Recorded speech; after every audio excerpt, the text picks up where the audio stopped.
Hey, comic book readers, and welcome to another episode of Off the Rack. I'm Sal. And I'm Tiffany. This is a comic book review show where we take the comic books of last week, recap them, review them, tell you what we thought about them, and then we recommend comic books that are coming out this week that we think that you should check out. We also like to pick a topic, and we'll dissect it for a few minutes. That's usually our pre-show. And of course, as always, the show is sponsored by viewers like you. If you're watching the show live, you yourself can be part of the action and use a super chat, ask a question or comment, read it here on the show, and you'll be part of it. I just got my notification that the show went live, and I unprofessionally did not silence my phone. Give you crap about that, but I think it's a fantastic opportunity to mention that if you want to support us and you don't want to do it financially because you can't, and that's totally understandable, you can always help us out by liking this video, subscribe to our channel, clicking the bell for notifications, and getting notified when we go live so you don't miss out on the live experience, because anything can happen. And more often than not, I release the show anyway. Or share with a friend. Or share with a friend. Why not? I like that little addendum that you incorporated into your show. It's not my show. Dynamic Duos from CBR. I just do the intros. If you haven't already listened to Dynamic Duos, you should definitely check out that show from CBR on YouTube and on Spotify, wherever podcasts are found.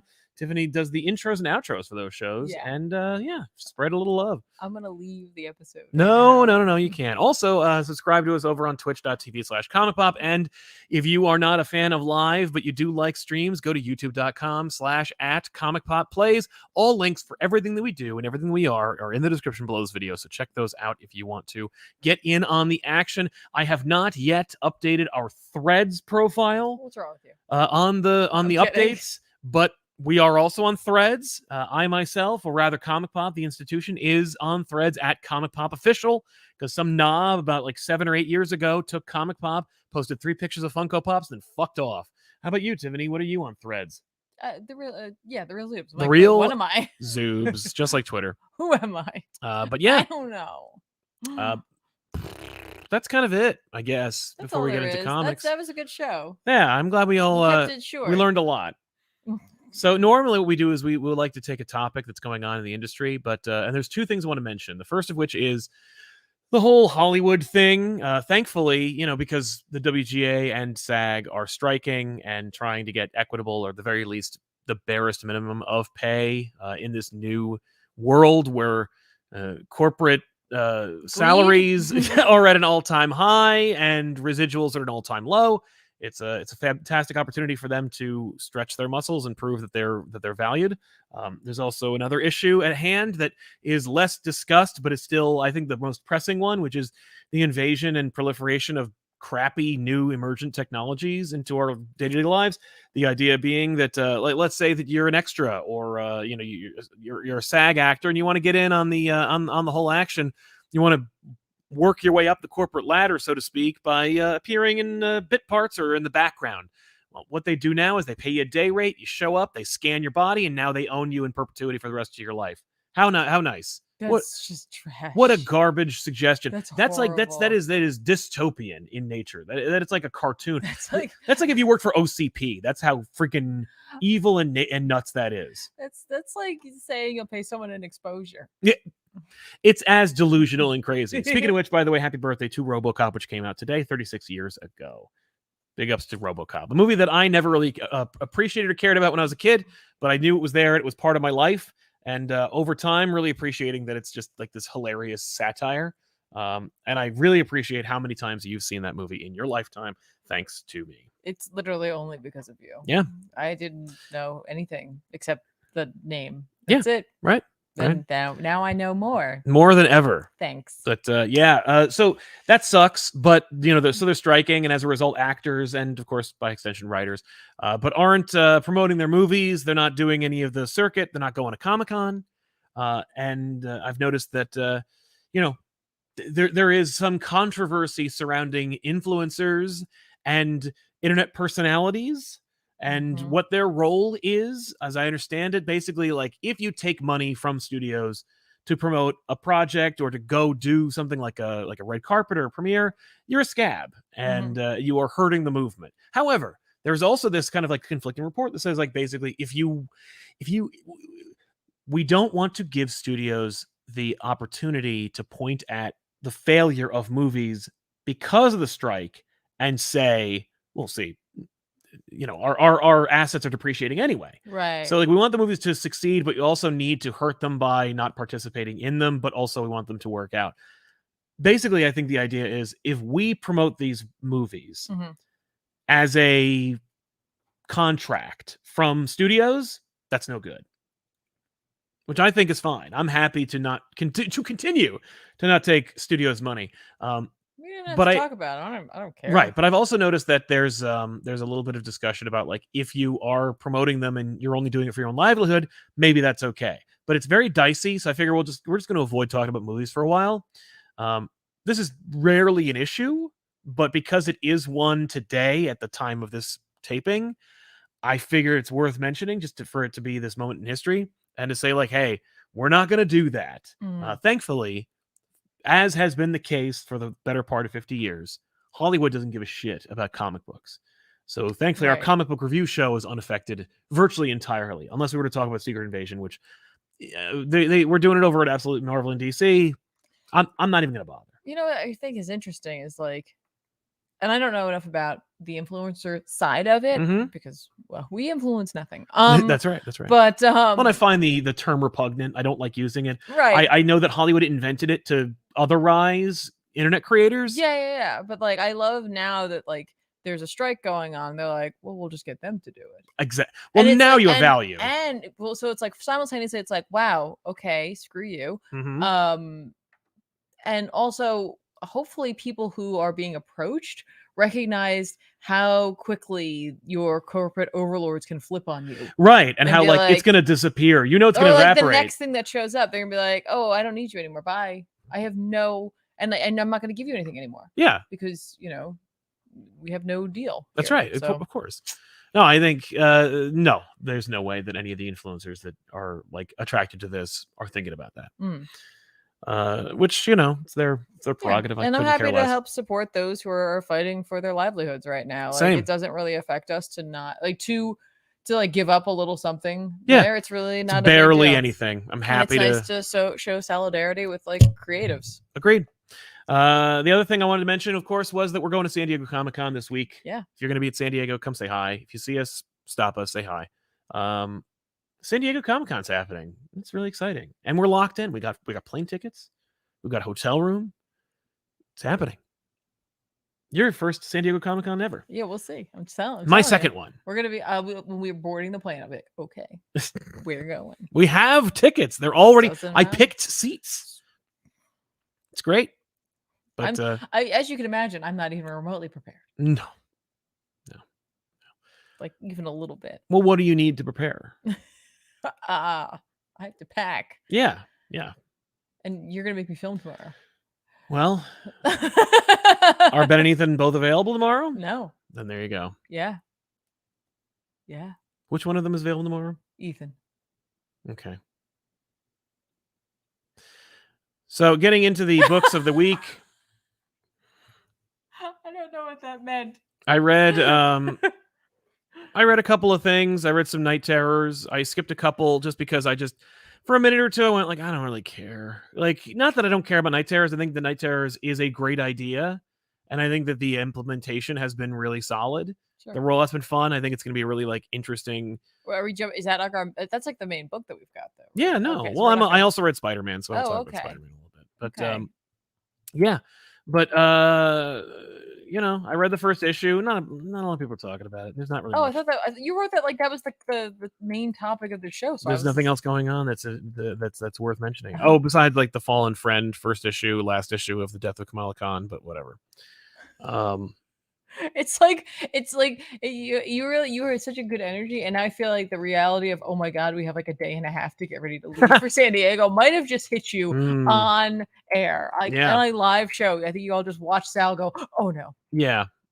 But I did read Jeremy Adams and Eduardo Pansica doing Night Terror's Green Lantern #1 of 2, by the way. Great cover. The issue's fine. I don't know who that's supposed to be. It's Green Lantern. He's freaking out. He's in a nightmare realm. I know, so his body's going to be exposed. Yeah, like, it doesn't quite look like what I imagine Hal Jordan to look like. No. No, it looks like a monster with like a guy. I mean, some guy. The fact is, it could have just been a guy, and then they just added the rig in post. Yeah. But it's still, I think it's a great cover. It's a fun image, and just if you could, some of these you could write by just imagining. Like, here's the pitch: Night Terror's Green Lantern. It's Hal Jordan's nightmares. What's he gonna see? His dad in Parallax. Yep. Good issue. It's fine. Fair. Yep. Oh, but 2 issues? Oh shit. Okay. Well, then the dad will be the most of the issue, and then Parallax will be the next issue. Cool. All right. Sounds good. There you go. The art's good. Writing's fine. Okay. I also read a Night Terrors. Oh, which one? I read Zatanna. Yay, I'm glad. Zatanna. I opened it, looked at it, and went, no, I don't want to. It's written by Dennis Culver with art by David Baldinian.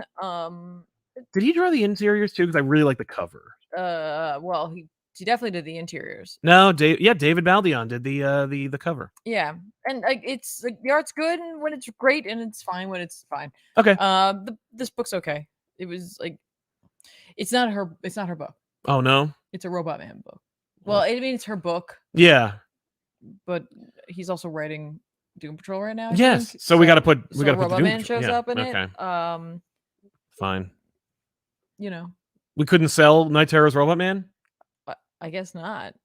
I feel like you could have sold Night Terror's Doom Patrol. Yeah. Because I know that people were really hyped about Zatanna getting her own book again. Well, Zatanna should have absolutely had her own Night Terrors, but if you wanted to do a Doom Patrol one, trust me, the people on Doom Patrol, even if they're not really, that's the problem. Zatanna was involved with the main Night Terrors thing. How are you going to get the Doom Patrol involved? Because in theory, they're all kind of involved, sort of, not really. But you could just bomb in and check out on some of these characters, right? Yes, so absolutely. It's kind of I just feel like the Doom Patrol, they're ripe for the picking for this type of thing. Any member of them would make a great Night Terror. Agreed. That said, they're not in a nightmare because Zatanna cast a spell to be awake, and it's just not it wasn't her strongest showing. It was fine. It was it could have almost been anyone. No. Unfortunately. That's a real shame.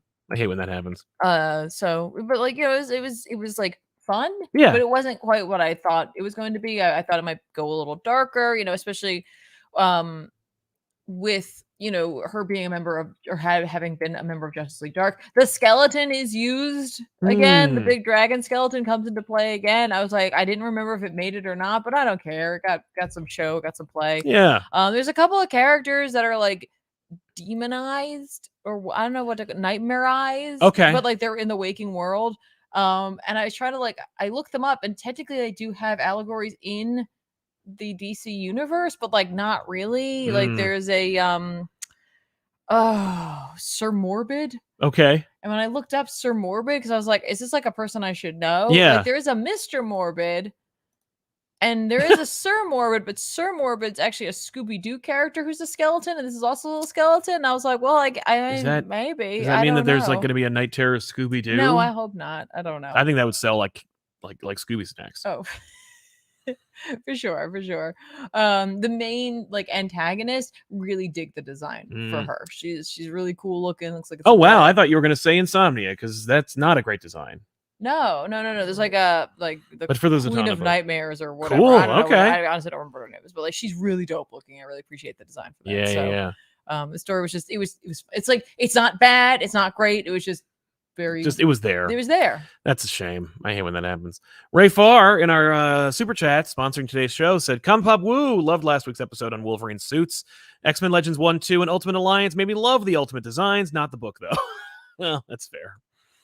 We did a whole Elseworlds exchange. That is to say, myself and Cape Joel talking about all Wolverine suits in main continuity for the most part. Really fun episode. Check it out. Who would you like to see us cover next time? Let us know in the comment on that episode. 60-second comic facts. It's San Diego Comic-Con week. Since both of you are going, what's something you're most excited to do or see? Mine is just going to be meeting people, meeting you guys, but equally, I'm excited to meet folk on the floor and outside, but also to meet up with colleagues that I don't get to see in person. I have no idea. Right, I don't know. I've put us down on a list of a ton of things to go and see. I have no idea. I haven't looked at it at all because I was like, well, I'm not going to get my hopes up. I'm just not going to look. So now you'll have 5 hours on the plane to decide what you're going to go look at. Is it 5? I thought it was 6. It's 5.5. Oh, that's basically 6. Yeah. Arduit says, ComicPop Woo, thank you very much. Was listening to a pod earlier this week, and they asked with strikes going on, who'd they go see at San Diego Comic-Con? I don't know, comic authors? Yeah, exactly, right? Yeah. Like, I'm thrilled. I think that's wonderful. I'm like so on board for Comic-Con. I hope it's a trend. I hope we see like everyone abandon Comic-Con except for comic book creators. Yeah, like that's so funny. For people are like, no, it's a pop culture con. It's like it became one. Yeah, you turned it into one. But I don't know if you've ever broken those words up. Yeah, no. San Diego, that's where it's from. Comic-Con, it's comic book convention. You see. Yeah. They're like, no, comic could be so many different things. It's an umbrella term. The thing I think is funny is that I haven't seen the kind of like phony, two-faced Hollywood nonsense at Comic-Con yet, where they're like, oh my God, literally everybody canceled except for the comic book people. Tom King, everybody. He's a big effing deal. Well, he is. I wonder if he's in the WGA. I guess he's not promoting any movies, so it's okay. Right. I think that explains why Iman Vellani is writing Ms. Marvel. Also because, Paul Dano wrote a Riddler book, and it's like, that's selling well. Yeah. Bear Farmer, I was called in today, but on my way home, I listened to the Turtles watch you did on Absolutely, plug, and got home just in time to catch this. Nice. You're getting a double dose of me and an extra bonus of Tiffany. Enjoy. Yeah, me and Huston talked about Turtles 1. Side of Tiffany. Yeah. Yeah, Turtles 1 is the best comic book adaptation of all time. Have you even seen it? Yeah. Prior to? Yeah. Wow. Yeah, apparently he liked it. Awesome. Even though he's like a big baby. What? He's like a little boy. He's a tiny little person. He's like 14 years old. What? I'm kidding. He's at least 18. What is happening right now? I'm just saying, like it's like I feel like Captain America, where it's like, oh, you're talking about the Ninja Turtles 1990 movie? Isn't that a little old-fashioned? Igor Ruzin, love you guys. Keeping up. We're trying, man. Thank you. Thank you. And Bear Farmer, continuing with the San Diego Comic-Con questions, what I do appreciate was, I wonder what's the most I can't believe I have this book you've gotten signed. That's more for you than me. No way. Because I have a bunch of different books that are signed by I mean, DeMatteis, Bendis. Bendis was nice. That was a fun one. But it's funny, we met Bendis at Baltimore Comic-Con one time, and he signed like a couple of books we had, and also agreed to be on a podcast, and then forgot about us for 10 years. But then when he was like, after he'd already signed his exclusivity with DC, we were doing some work with DC, and one of our reps was like, well, I'm just going to get you to the front of the line of the Bendis signing, and we got our new Avengers signed. It was great. That's right. That was fun. I don't know. Yeah. There's a ton of creators going to be there. I was looking for Game, and I didn't see his name on the docket. That's never happening. That's okay. I mean, he is protesting in Hollywood. Maybe he'll take the plane ride down. Seriously doubt that. If he did, he would be a big screaming deal. That would be something to promote. Yeah. He'd be like, he should dress like Morpheus and just walk through the floor. Why would he do that? Because he looks like Morpheus. That's why. Oh, I thought I was. You mean like from the Matrix? For like a second, because like a real person, you know what I mean? Like, yeah, he often wears like the glass. You know what I mean? Yeah, so, like, I was taking his like real life look and then making. I meant Like I was dream. I was like, why would he do that? Yeah. Like that seems really off-brand. That would be weird. I don't get that. Yeah. You know, I know he likes wearing the glasses, but like, wouldn't he be more like Neo then? Like, literally, I'm a tired human being. Apparently. Yeah. What'd you read?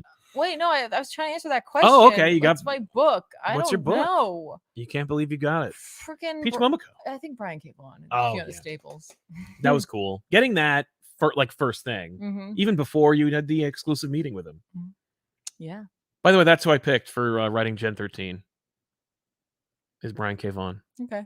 You can get Staples on art. That'd be awesome. Be sick. That'd be amazing.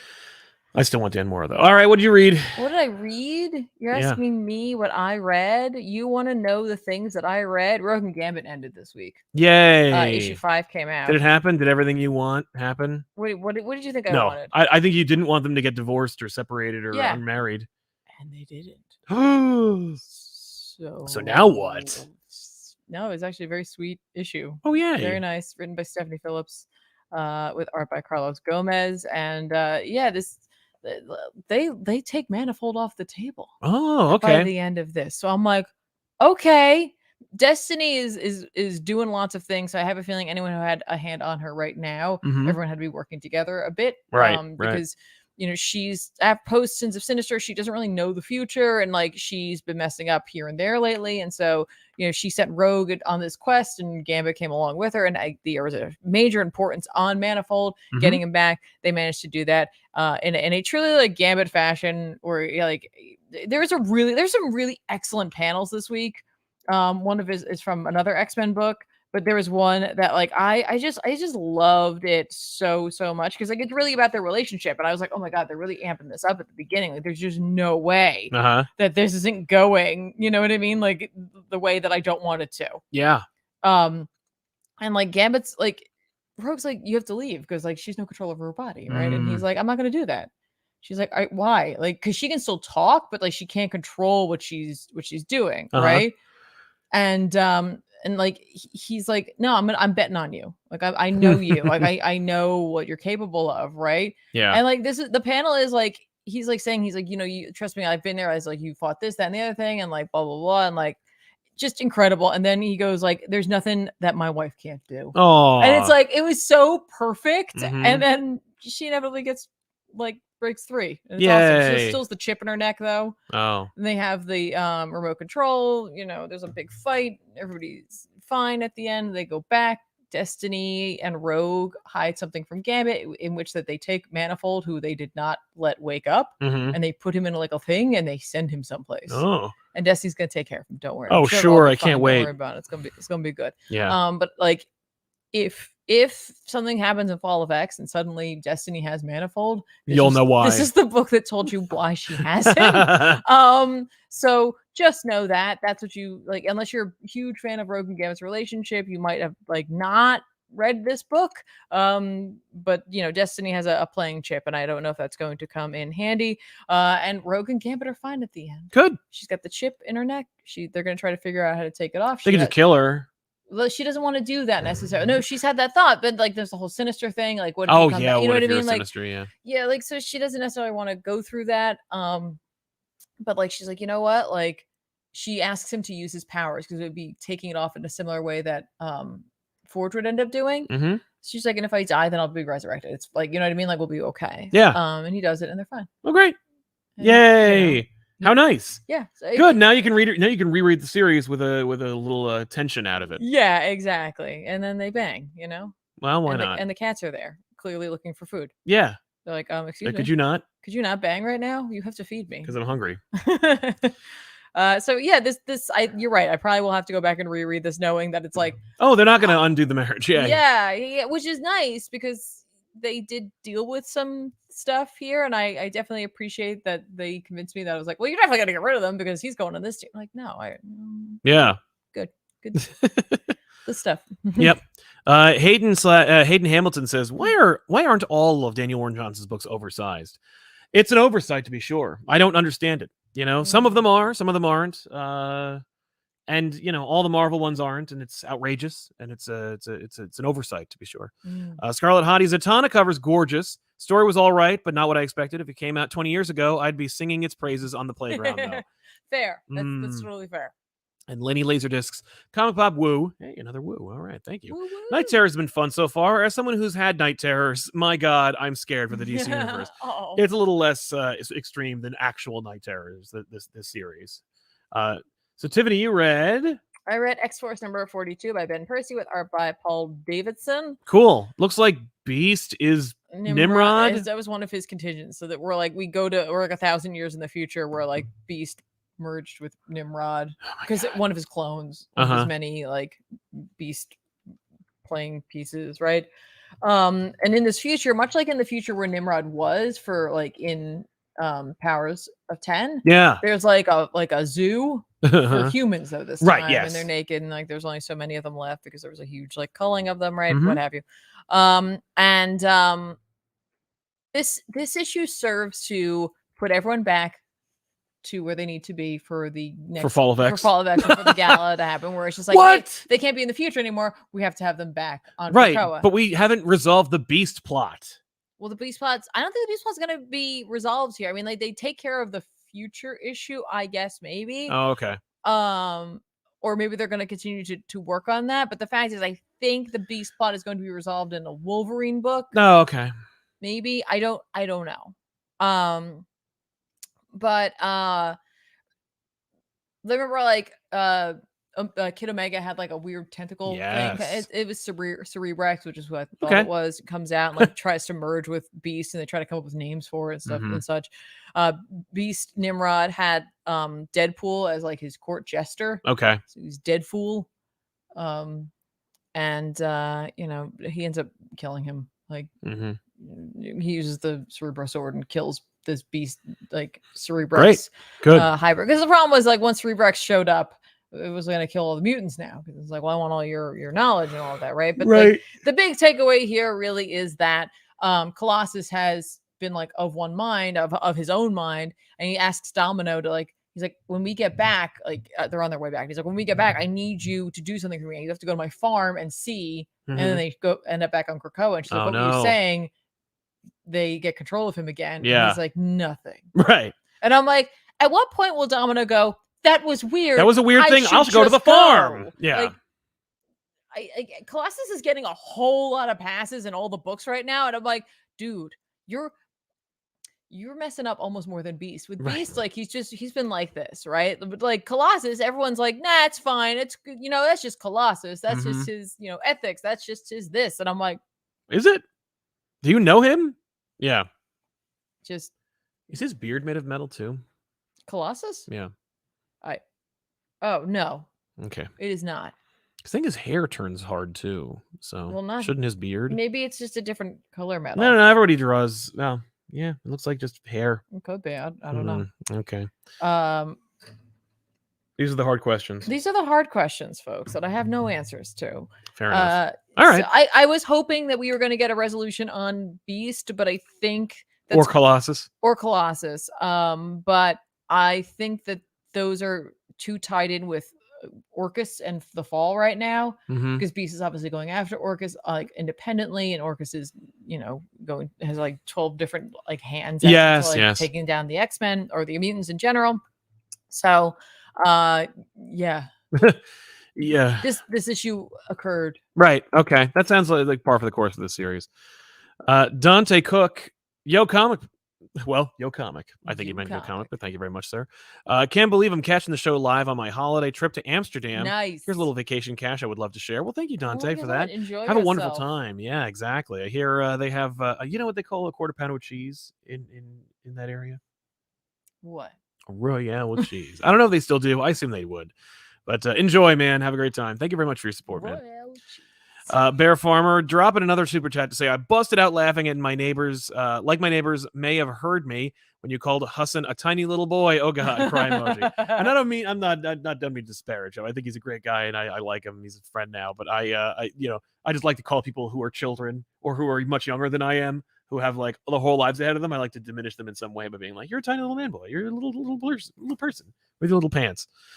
Hayden Hamilton, my bro, you should do a pod where you just tell me about the comics you're reading and we'll riff on them. Me, see, the thing is, and showed him back issues. See,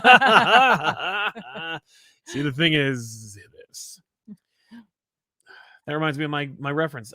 Aaron made this reference because our friend Aaron. I was telling her about this reference that I make a lot. There's this great movie you should watch. It's free on YouTube. It's called Dirty Work. It stars. It's written by Bob Saget, late, starring Norman MacDonald and Chris Farley, late as well. Artie Lang is also in it. But it's a great movie. It's really funny. It's very stupid. It's very lowbrow. But there's a great moment where Norman MacDonald's character is asking Chris Farley's character he's commiserating, and Chris Farley does this whole bit where he's like offering help. Just listen to me, my friend. If you need anything at all, and I mean anything, you come to me. And he goes, can I stay at your place? He goes, see, the thing is this. And it's like just in one breath, like, you come to me. Okay, can I stay at your place? You see, the thing is this. I live at the Y. And starts to explain why he can't do it. But like, you see, the thing is this is just like a perfect response to like any time anyone offers like or wants help. That's what I think of. It's like a reference I make. Okay. But yeah, we were talking about that. And she was like, you see, the thing is this. And I was like, hey. That reminded me of Hayden's comment. Ray Farr. Also, Tiffany, your hat game is always amazing. Smiley face. I agree. Yeah. I was like, hey, you're dusting off an old favorite here. As Pikachu. Yeah, outdoors with Pokemon, which I guess is not really Pikachu's name, but whatever. Rayfar, also Tiffany. Yeah, you said that already. Hosea Haynes. Thoughts on Unstoppable Doom Patrol so far? I've read the first 2 issues, and I think it is a fine series. I think it's nice. I think the art's great. I think the writing is good. I think that it's not as exciting as the last 2 iterations. You know, they're different. They are very different, but I admire how different it can be. Okay. Yeah. Moving on. What else you got? I read. Oh, is it just all me from here on out? No, there's 2 more we got. Moon Knight number 25 came out this week by Jed McKay, Partha Pratim, Alessandro Capuccio, Alessandro Vitti. Well. Okay. For the good reason. It's a like. Oh, and also in the back there's a excerpt from a story by Doug Mensch and Bill Sienkiewicz. Oh wow. Sienkiewicz. Yay.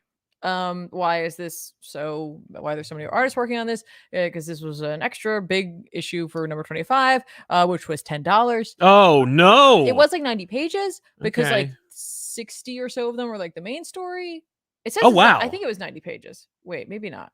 I thought it said that in the thing that I looked up. Right? Yeah, it's like 80-ish. Then you get ads. Mine's 80-ish without ads. Okay. But like, yeah, the first like 60 or so pages are main story. Yeah, 60 to 70 pages are the main story. And then the second or the last. And then there's some bonus stuff. Some additional bonus stuff from an older issue of Oh, it's a reprint?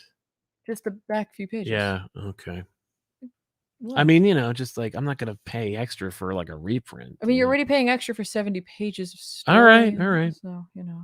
We'll just use the whole thing then. And I feel like most people didn't read A Long Way to Dawn from the Hulk magazine number 20, which starred Moon Knight. Oh, cool. Okay. So, you know. Well, I thought it was just a reprint of one of the old Moon Knight books. It is a reprint of Moon Knight pages. That's dope. Right, I didn't say a book. I said pages. Anyway, this is like a classic Jed McKay Remembers issue where it feels like Jed McKay was like, okay, I really want to touch on a whole bunch of stuff from Moon Knight's past, but like there just isn't enough time and or like books that I have in a year to make that happen. So let's just do this really big issue where I get to throw in a bunch of things I remember.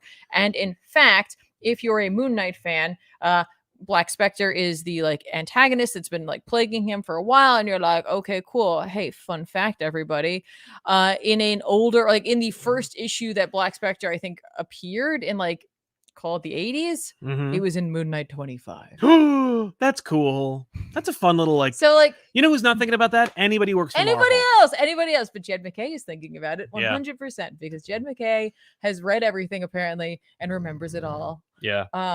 So I really do look forward to his podcast. It's just Jed McKay Remembers. And, that's your show. And we started off where it's just like, hey everyone, let's find out today what Jed McKay remembers. Yeah. He's like, oh man, let me tell you something. Remember that Charms Blow Pop commercial where the kids are in charge?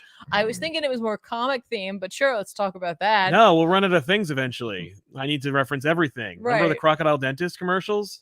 I never had one myself, but so this story comprises of like kind of like there are 3 different art styles which all convey their elements of like of the story. Yes. So it really works out well, and I'm sure this gave the opportunity for this book to come out on time because you had 3 people working on it simultaneously, but like not at random. Like, all right, you're handling the prologue pieces here, and you're going to handle these flashbacks. And like, but Capuccio, you're handling the main part. Yeah, and tonally, you're not going to work together. Yeah. Right. So but this time it does. Yeah, and I gotta say, this was a great issue. It is a fast read in terms of how, like, knowing in the back of your mind how many pages it is. Yeah, you're like, I'm at the end. Oh no! You're like, what?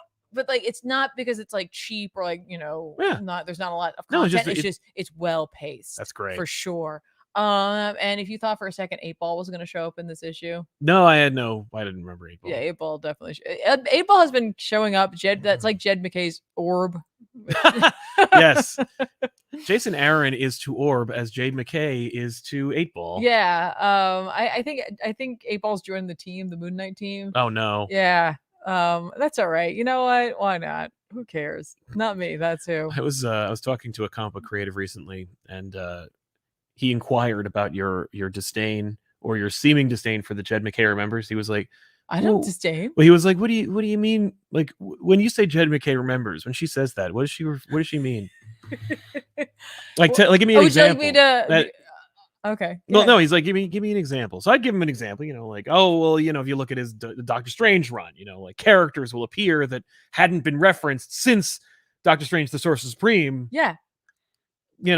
Or he'll pay off some dangling plot thread or create a whole new one from a previously dangling plot thread that never needed to be paid off because it came out from 1996. Yeah. And he was like, I remember stuff too. Is that bad? What's wrong? No, what's there's wrong nothing with paying bad. things Okay. off? There's nothing. And I wanted to bring it up because I thought it'd be funny. There's because I wanted you to clarify a little further. Yeah, no, I'm sorry. When I say that, it's more like I'm like, son of a bitch. Remembers everything. Yeah. Like seriously remembers everything. Every once in a while it gets a little like I'm like, okay. Right. But but isn't that fun? Isn't that like why you invite certain people to parties? It is 100% fun.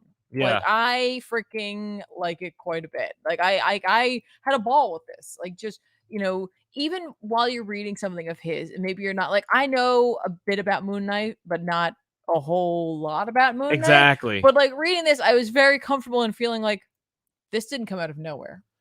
Yeah. And like that's really nice just to know that this is like tethered to history. So much so that again, we made sure to like land this part of the story in issue 25 to like pay homage to Black Spectre. Yeah. Like that's cool. No. And who remembers that but Jed McKay? So there's nothing wrong with it. And I do say it with like a funny, I guess, cadence at times. Yeah, yeah. And I don't mean anything disrespectful or like malicious by it. Well, it is legitimately just a fascination of mine, and it is a joy as well. Well, and that's the thing, right? Like, because that's what we do here on this channel and our subsequent other channels. But like, there is like a fondness, like an old friend. These are the kinds of reactions that we have, and I know that can get lost in translation a little bit. And so I like to kind of take a minute every once in a while to like give context. No, that's. But yeah. But like for me now, it's almost becoming like.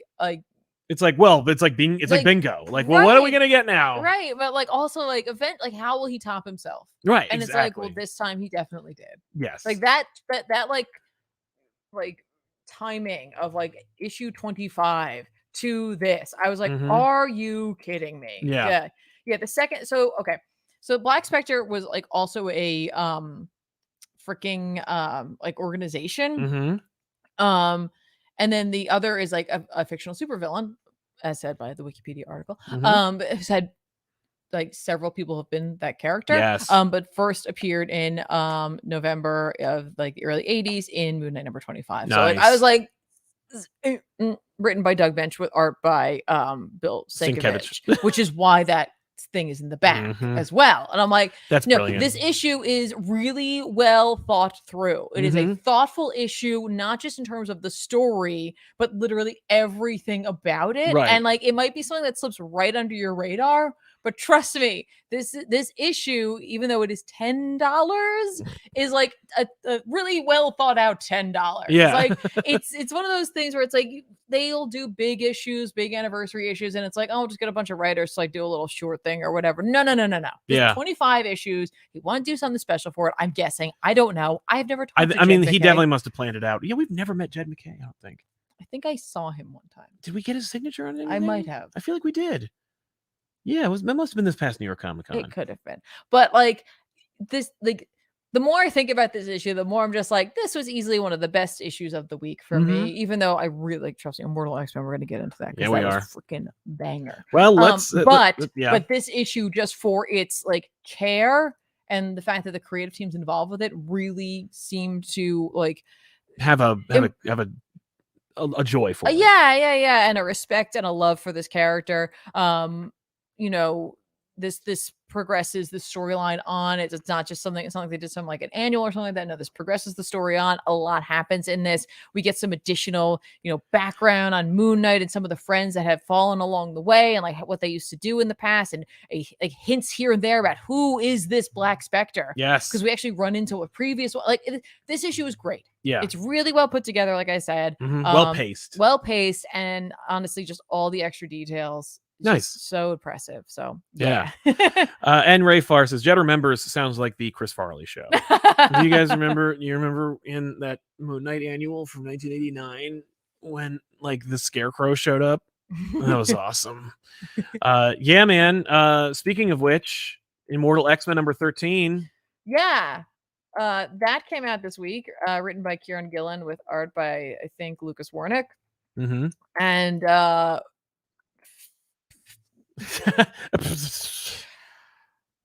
this book, man, this book wrecks me every time it comes out. Yay. It's just so well written. It's like frustratingly well written. This one's 100%. This is like the beginning of the fall. There is a great like this is the meeting is still going on. There's still a Quiet Council meeting happening. That is what I love about Kieran Gillen. He's just like, yeah, we're just gonna have a meeting. Yeah, just meeting and talking. And I'm like stressed, like just like sweating, stressed over like these adults meeting in like an open space because it's like, yeah, hey, we did the thing Colossus wanted, and guess what? It blew up on our faces. It went over just as well as everyone thought it might. Oops. So we get to see all like a bunch of the fallout from that, but mainly just within the chamber of the Quiet Council with like people kind of talking about their experiences. But the thing that's, you know, housing this story is Cypher and Krakoa itself, and Cypher talking about how, like, you know, they sit there and they're the quietest of the Quiet Council. Yeah. Like, they're there for a reason, but they don't really say much or do much. And that's when like Cypher starts noticing something, and he's like, the leaves, they're turning, they're falling. Yeah. And so like Krakoa's dying. Well, I mean, that's, or something is different. Something's changing, growing. And he says that it's the fall, and we do explain why that's happening. Great. And it's like, yeah, this issue is so well written and well executed. It's just, it is. Really quick, I just want to put a pin in this for a second. Wraith mentioned something, just like Fall of X is followed by Winter of X. If we transitioned into, we're going to do seasons of X-Men, that would be freaking cool. Like if it's like Fall of X is, and it does fall, right? And like everything changes, and then it's like Winter of X. Yes. Because like, and you know, colloquially, pop culture speaking, winter is coming. You know, everyone's thinking like winter is bad news. Like, no. The Fall of X is bad. Winter of X is worse. Right. And then you get like the, you know, the summer of X, and it's like, you know, you get these really that would be really cool. You can squeeze another couple of years out of the X. Well, Cypher goes out of his way to say that, like, when he's talking to Krakoa about the leaves fall, like the leaves coming down. Yeah, like, what are you doing, man? It's like, what's happening? And Krakoa responds, and the word that they use has like many meanings among the Krakoan language, and it has definitely two for our tongue and fall. Yes. And I'm like, right. Okay, so they're acknowling the autumn. And they're making it canon too. Like, it's not just a term we're calling this era. Yes. It's also happening. Yes. So, you know, okay. All right. First of all, we all know that I am a like simp for Kieran Gillen's writing. Naturally. Just, there's worse things to simp for. It's just how things have gone for me, apparently. Right? And this issue was particularly fantastic. Like just fantastic. So good.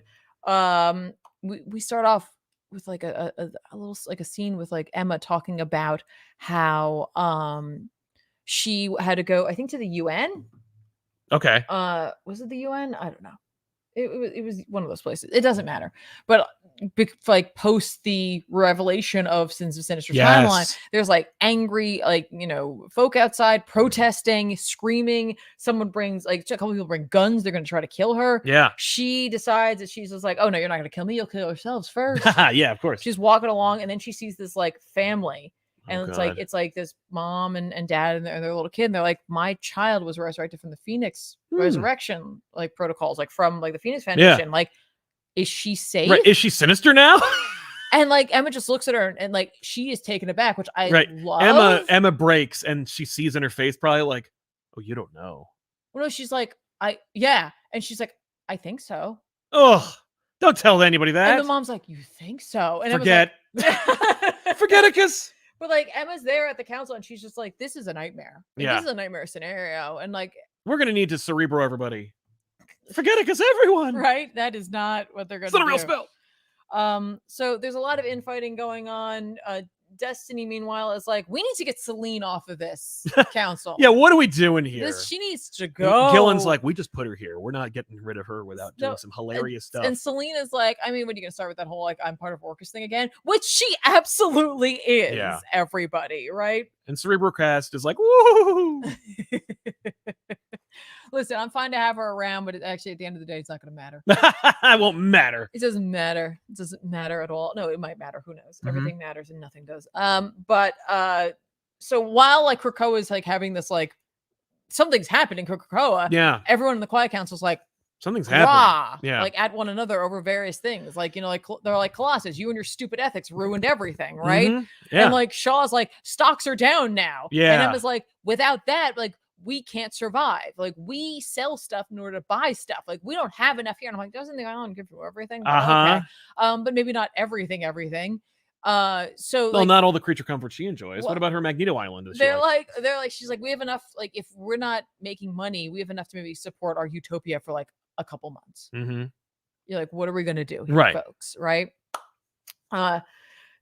Destiny's desperate to get Selene off, and then she, like, Destiny says a couple of things where she's just like, you know, how did you come back? Right. She's like, well, we didn't resurrect you. She's like, it wasn't through your resurrection, so I'm fine. I'm not. There's no risk of me being a sinister Destiny. All right, so don't you worry about me. It was through magic, right? So what Destiny's doing, as Cypher picks up on, is that she's like sending like a secret sort of like, hey, to anyone like who might be paying attention. Exodus, who's already, he doesn't have a vote. Who cares? Exodus, Hope, Xavier, Emma, and Destiny have no vote right now. They're just on the council, but they can't vote because they might be sinistrized because Destiny had to come back, right? So she, like, Exodus picks up on it and he's like, oh, right, you came back through magic, but if we kill you again, you're going to be resurrected, and then you won't have a vote either. So he attacks Selene and tries to kill her. Storm steps in. They have a huge blowout over that one. It's really well done because it's like that was these two powerhouses going at one another. And totally. And she's like, if you do this, you like, he's like, I'm for Krakoa, you're not. She's like, I'm also for Krakoa.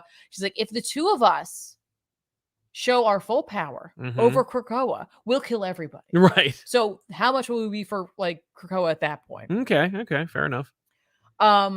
So there's like Exodus comes down. He is not feeling so, like, he's just so like, hey, like he's just like, he's at a breaking point where he doesn't know what to do. He just kind of stops moving for a second. Hope like just takes him away. She's like, hey man, normally I would give you a whole bunch of crap for what you just tried to pull. Yeah, but like, that was cool. I get it. Yeah, I get it. And so she has compassion for him. Okay, and like shows what Krakoa is. That's nice. Like, that's really cool. Right. They break for a second. Xavier goes off and like has a moment to try to get his shit together before they have to go back in for the rest of their meeting. And that's when like Cypher shows up and it's like, hey. So I prepared a statement if you want to just read it. Right. So then we get an info dump for it, which I really appreciate. Great. It's like a letter. Okay. He wrote a letter in his brain and then lets Xavier read it.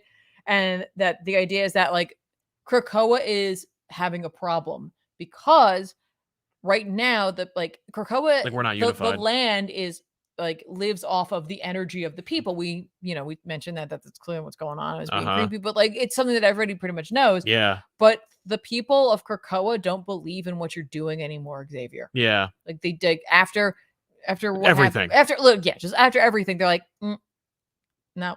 So Krakoa is dying. It's not getting enough food. Okay, cool. And so like you're making it sick. And like I love this conversation between Cypher and Xavier, and I'm not going to do it justice. So I really recommend that you read this issue. This is a really well done issue, and it's Gillen's version of like how Hickman was telling story, and it's truly his. Yeah. But it makes me think of the quality we're getting from Hickman. So it's like if you're missing that, trust me, issues like this are beautiful and amazing.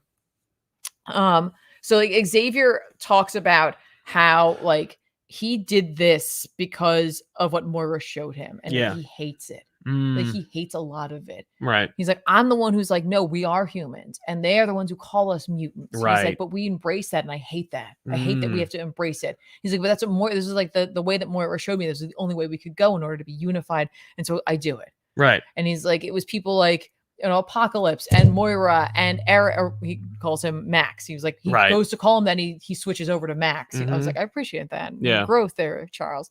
He's like, they wanted this and now they're all gone. And I'm the only one fighting for this thing that they wanted, not me. This isn't how I wanted it. Cool. And I was like, wow. I agree with you, Charles. Professor. Is that you, sir?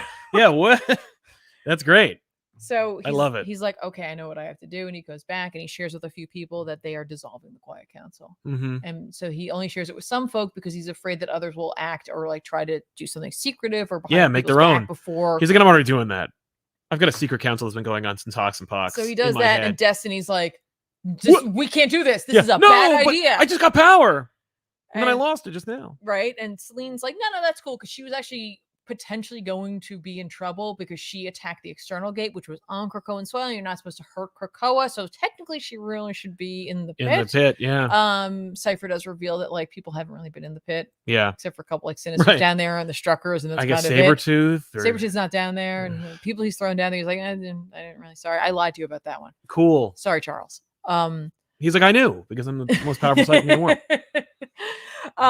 That's why you peed yourself earlier today. Right. But then, like all of a sudden, like Krakoa, like they're like, okay, the Quiet Council is no more. We will come back better. We'll have to figure this out, and we'll reveal it at the gala, and we'll let everybody know what the next. Like this is evolution. This is how it's supposed to go. Right, but like, who's gonna make decisions? How's the toilet's gonna get flushed? Nothing's gonna. That stuff will day-to-day stuff will still function. It's just the major decisions theoretically won't. But hey, that's okay because then Krakoa reacts immediately. And there was something earlier where Cypher was like, if something was going to happen, like when Exodus and Storm were fighting, Krakoa would save me because it protects me. Okay. And Krakoa just grabs him and just shoves him Cypher into the ground. And like everyone's like, what the hell are you doing? And Hope is able to tap into Cypher's powers for a second to talk to Krakoa. She's like, what are you doing? Why are you doing that? And Krakoa's like, I have to protect him from what's coming. Oh. And I'm like, okay. What is it? We don't know. I just love this. This is the last page of the issue. Yeah, that's awesome. Like this issue was just easily my favorite X book in a bit. In a while. I love Sins of Sinister, but this issue was so good. I can't overhype this because it's well written. Yeah. It is a wordy, beautifully written book that is like, I'm the kind of person who hates to watch things fall apart like this. Yeah. But when it's written well, it's just you can't help but enjoy it. You can't help it. You're along for this ride, and I am so here for it. Yeah.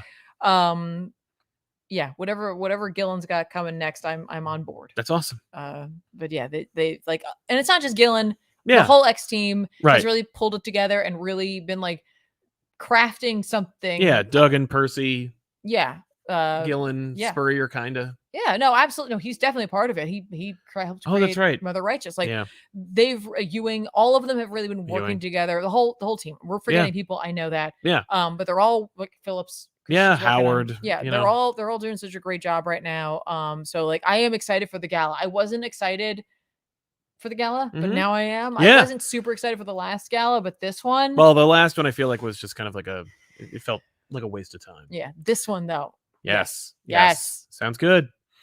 Speaking of good, I guess, Night Terrors #1 from Donna DC. You have Cameron Coley, Wingard, and Josh Williamson writing. This is the first issue, technically, of Night Terrors. I believe there's going to be 4 of them in total. But we had the blood one. That one was like more the alpha issue. This is like the first issue for real. Deadman is in Batman's body. Deadman confronts Insomnia, reveals Insomnia is the new character. He was in the Arkham Tower, Lazarus Planet. Remember that? You didn't read it, but he's just a dude. He's just some guy. He says it. You're just some dude. You're just some dude. You're just some dude. And I'm like, yes. Dude works out. I know. I like that. I was like, he talks a little like you. He does. A little bit. Dude works out. Yeah. Josh borrowing from our award-winning All-Stars podcast. Off of Bad. Just some dude. Yeah, that's a class. That's one of our lines. Anyone has said that. There's no. No, you can't. Yeah. Everyone. We're dudes. But yeah, it's Deadman tooling around in Batman's body. We get a fun little like throwback explaining Deadman's origins. We see Deadman versus Insomnia. I think it's basically like Deadman is like the main character of the series, which I think Josh teased in our podcast All Stars, which you should listen to. Which is fair. I think that's a really good choice for something that's going cross books. Yeah, make it somebody who doesn't have their own book. Yeah, I actually like that a lot, especially someone like Deadman who has the ability to go wherever he kind of wants. Right to. Like, now, I was expecting him to like bounce between bodies. Like each issue of Night Terrors, he'll be like in a member of the Trinity to like kind of like keep the pillars going and like ape off of sales. But I think he's gonna be Batman the whole time. We'll see. But he wakes up Wesley Dodd, which is really cool. And I'm like, hey, way to bring back Sandman. He doesn't just wake him up. He Lazarus pits him. Which is funny because initially there was like a hot second when he's like, Alfred.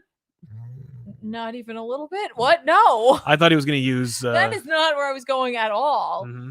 No. When he no, I thought that was going to a different place for a second, but I should have remembered that. I don't think that was possible. But in the early stuff where he's talking about who's behind all of this, and like we talk about where the Nightmare Stone comes from, right? And Wesley Dodd is there, and I was like, is Wesley Dodd Insomnia? Like, is that him? Yeah. Like, is that we're doing something there? Or like, that was neat. Like something happened. It's cracked. I don't know. There's also. We'll get into this. I have like one. We'll go into it. There's nothing else really to talk about. So well, no, because I want to talk about the fact that it's like Wesley Dodd is coming back. And I'm like, that's cool. But as like a zombie, like he is not like resurrected. He's puppeted. He's only the implication is that he's back for this mystery, and then that's it. Right. And I'm like, yeah, obviously we could have gone to the Hall family again. Yeah, I thought for a second we were gonna contact like Morpheus.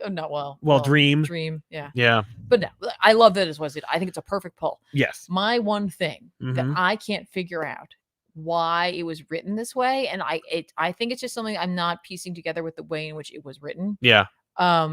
Is that in the, and I normally, this is not my kind, I'm not a stickler for this type of stuff. You read things as little edits and errors like all over the place. Fine. There's something in this on the page where it's all about the Nightmare Crystal. Yes. And it says that Dr. Destiny had the Dreamstone. Yeah, and that John Dee stole it. Right. And I was like, they're the same person. Yes. So I'm not sure. I'm like, are you saying? I think he was saying like, yeah, they're all the same person. I think he's just saying like he's referring to him twice, but with two different names.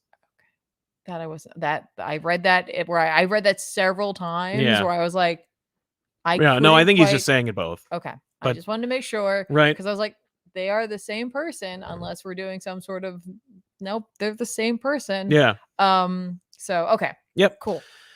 So I'm looking forward to it. I'm looking forward to more. But I had a good time like reading this. Dead Man's voice is really well executed. The puppeting of Batman, but making it really about Dead Man. Yeah. Insomnia. I don't care for Insomnia. Like I like Insomnia's attitude. I like his origin. I think it's funny because it's very cemented in now.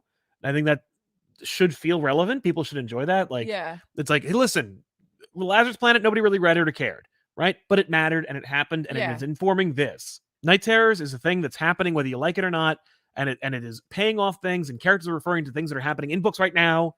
It is very much a product of its time. Will people remember Night Terrors 5 years from now? Probably not. But if they do, they might be like, like it'll be a perfect back issue. Because it's like, sure. Oh man, okay, so in Lazarus Planet this happens, and then like because of the rain, it hits this guy, right? And it's like, and then like that's that. But that's that back issues. The show that we make here, almost at 500 episodes, is.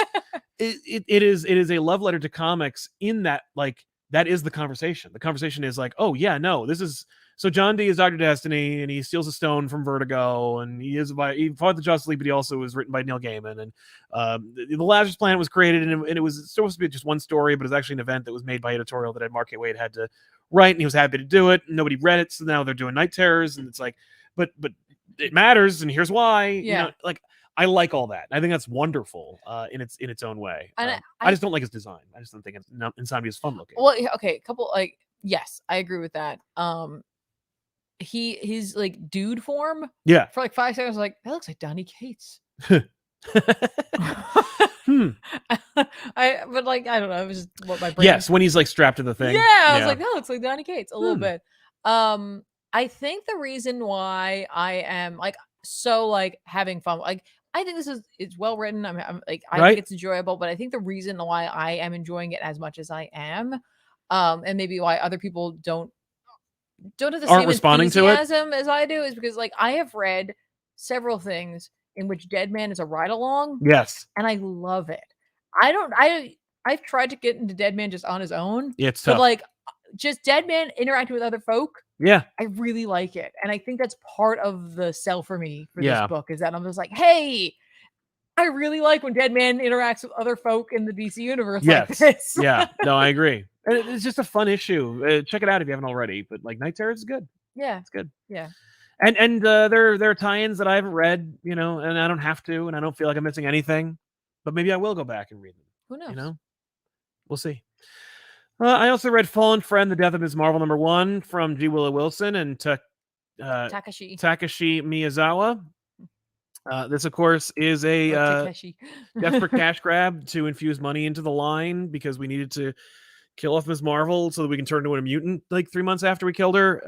You know, I don't even care anymore about like about being upset or outraged or cynical or about this, because like it is just par for the course. Like they're gonna kill Moon Knight, they kill Doctor Strange, like they're doing all this. Everybody dies and they all get a thing. Luckily, not all of them he's have on the cover. He said they all get a thing. Yeah. Well, he's on the cover. That's right. He is on the cover. But at least G. Will Wilson got to write it, and it was like well executed. The art's great. Story's there, and we get to see like the Marvel universe, but more importantly, Kamala Khan's universe react to her death. And it was nice. Like it was really nice. There's a beautiful Champions section that was written by Mark Waid, where Humberto Ramos drew it. It's just like a little like throwback / like sequel, and that was really nice. It's mostly about Viv, but who cares? Spider-Man, obviously, I was like, he's on the cover, he's the reason she's dead. Why isn't he here? And then the last like 3 pages he shows up. Yeah. And it was well done, like how he shows up. I was like, that's nice. I don't think Spider-Man believes that, but it was a nice thing to say to her parents. I liked it. I liked it, despite the fact that it was like that it sucks and it shouldn't exist, and they blah, blah, blah, blah, all the other like angry things you could say about this book. Sure. But it was well written and it was well drawn, and everyone is behaving consistently. And I really liked like Wolverine's use in this story, Iron Man, Captain America, except for he doesn't take off his shoes, which is kind of like, why didn't you take off your shoes, Captain America? Iron Man literally took his boots off. But there's a lot going on. Maybe we jump cut, but like everybody who is shown is great. Like everybody, and I didn't read a lot of Ms. Marvel ever. And, but I recognize her place in the universe. And I think they didn't overinflate her value or her place in the universe. And that was nice. It was just okay, it's not asking a lot. Right. You don't have to read it, but it's not asking a lot. Okay. I also read Amazing Spider-Man number 29 from Zeb Wells and Ed McGuinness. What? This is the book that they want to make. This is like, if you dropped Spider-Man like I told you to, then you missed it. Which is fine, and they deserve to miss it because of what they've done. But the thing is, you can see night and day what they want to do and what they're told to do. You could feel it in the pages. Like you can feel it in characterization. You can feel it in the story.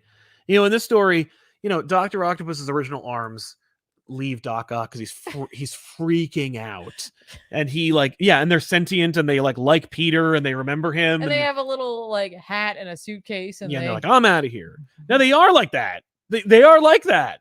They they're beaten up by Doc Ock, and then they leave, and they go to J. Jonah Jameson, who calls Spider-Man, and then Spider-Man and JJ like work on the arms together, and then Pete like incorporates them into himself, so now he's gonna have like Doc Ock arms, and it's just like, this is the kind of shit I'm like, yeah, I read Spider-Man for this stuff. And meanwhile, Doc Ock kidnapped Norman Osborn and is like, you humiliated me in Superior Spider-Man, and now I'm going to get you, and I'm going to make you a goblin again. I made my own goblin serum, and I'm going to make you one. I'm like, these are the things that people want. Like, This is the story people asked for. There's also a gratuitous 2-page rec rap. Remember that Spider-Man Ninja Turtle or Battletoad? Yeah, and that's like, that is as egregious as like a Jamestown in the Fourth character. It's just like, here's my character. Yeah. Remember this? And it's like, yeah, I remember it. I couldn't forget it. And I hate it. And there's even like a little editor's note that's like, we don't like him, but Zeb Wells likes it. Like, Ed McGuinness wanted to draw him, so we put him in here. It's like, will he do anything or be important? No. And I'm like, don't put that in there. And who always does it? It's the editor. The editor always puts those in. The editor always like pats himself on the back and goes like, I did a really good thing. And I'm like, you're not creative. Don't pretend. You're an editor. Make sure the book isn't spelled wrong. Make sure there's no continuity errors. Make sure the book comes out on time. That's your job. You want to write? Go write. I'm sure Dark Horse or Skybound would love to give you a friggin' book. Knock yourself out. But like, don't put your little shit in this book. Okay? Because you're not creative.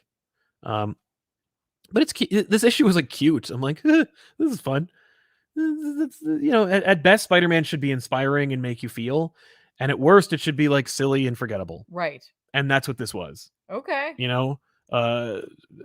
If you miss Spider-Man, you might want to check it out. There's nary a reference to any of the crap that's been going on. Well, that's nice. But they don't deserve your money, so don't even bother. They really don't. Scuba J, it's weird. When I first got into comics, I preferred Marvel. Then I got burned out, and now I love DC and its extended universe.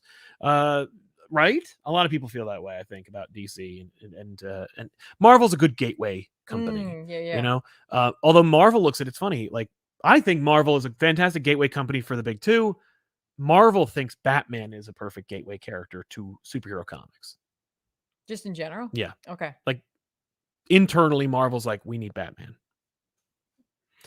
So yeah, let's talk about some books that are coming out this week that we think you should check out. Sure. World's Finest, number 17. You got to buy it. It's a fantastic series. I love it. Superboy, Man of Tomorrow, number 4. I think it's funny. We talk about this, the idea that like there's Superboy, Man of Tomorrow, and Supergirl, Woman of Tomorrow. Yeah. That we get both. Yeah, and they were both in space. Yeah, how weird.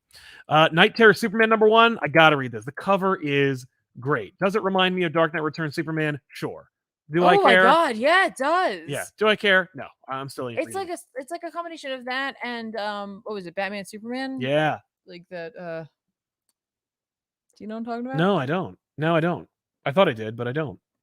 Yeah, they did like the animated series for it as well. Yeah. With Kara and I see. Yes. The Jeff World's Loeb book. Finest. Is it World's Finest? No, it's not. No. It's just Batman Superman. Yeah. I was right. Okay, good. Yeah. But it has like that sort of like sizing to him. Yes, his proportions are kind of that. Yeah, it's great. Night Terror's Nightwing. I'm going to read that. Void Rivals. I read the first 2 pages of the first issue. I should probably read more of this series before I, forget. Moon Knight City of the Dead, number 1. That's David Pepos' supplemental Moon Knight book that's coming out. It's a mini series that's coming out alongside Jed's. It is in continuity and it complements Jed's. It doesn't try to do anything that usurps it. Okay. You would know that if you checked out our chat with David Pepos here on this channel. Check out that episode. Night Terror's Wonder Woman is coming out. Hawkgirl's getting her own debut. Look at that cover for Night Terror's Catwoman and tell me that they stopped being gratuitous in comic books. Yeah, trust me, that one. I was like, wait, what? I saw that already. What? Obviously, I'm going to pick up Night Terror's Punchline because she is the greatest character created in the last 25 years. Yeah. Is that it? I think so. Last Ronin, Lost Day, special number 1 is coming out. I'll check that out. We got to read Vicious Circle too. Yes. This number 2 is coming out. We got to do it. Yeah. What else we got? I was going to recommend Night Terror's Wonder Woman. Who did it? I didn't even know. Jerk, Josie Campbell with and Stephanie Phillips with art by Stephanie Williams. Oh, I've said Phillips because I read a Stephanie Phillips book before. Exactly. And art by Juan Ferreira and Megan Hetrick. Ooh. Oh, there's a backup. Okay. So it's Josie Campbell and Juan Ferrer for the main, and then the backup is Stephanie Williams and Megan Hetrick. Okay. Gotcha. Okay, cool. We figured it out, everybody. I wonder if she is related to Glenn Hetrick of Optic Nerve Special Effects Makeup all Studio. I could think of. I might check out Blade number 1. Yeah. Who wrote it? Brian Hill. With art by Elena Casagrande. I know Casagrande. I don't know Brian's work. Listen. I got to at least try 1 issue of Blade. You got to try. I got at least 1 issue of Blade, right? Totally. X-Men Red number 13, Al Ewing. Naturally. I mean, instant buy. Genesis, man, it's not a good scene. Yeah. I mean, storms everywhere right now. I don't know what that poor woman. Yeah. How does she find the time? I don't know. Yeah, I think that's. Oh, also Something's Killing the Children number 31 is coming out this week. Did you say World's Finest already? I did indeed. Okay, good. I just want to make sure you caught that. It's the best DC series out there. Oh, and Star Trek Day of Blood number 1's coming out. That's IDW's massive Star Trek crossover. When I say it's a crossover, I read it. Yeah, it's a crossover. That crew is. I'm like, what? What? Oh. Who? Okay. It's insane. All right. I didn't know. I didn't know much about it at all. I know. I guess that's kind of it. Yeah, that seems. Ain't that enough? Well, I have like 12,000 books. I'm just like, well, look at that. Storm's the new Wolverine. Yeah, she's everywhere. No, it's true. Jeez. Yeesh. We want to thank you so much for hanging out with us. Thank you to our super chatters for sponsoring today's show. Hopefully we'll see you guys at San Diego Comic-Con, but we'll see if we're back. We'll see how jet lagged we are. We are getting back on Monday at 5 a.m. So I don't know about that. We'll see what happens, but probably not. But we'll have something else for you instead. Okay. But make sure to check us out, and we'll see you guys next time with an all-new episode of Off the Rack. Right? That's it? Yeah, I got nothing else. Yeah. Did you order dinner? I did. See you next week.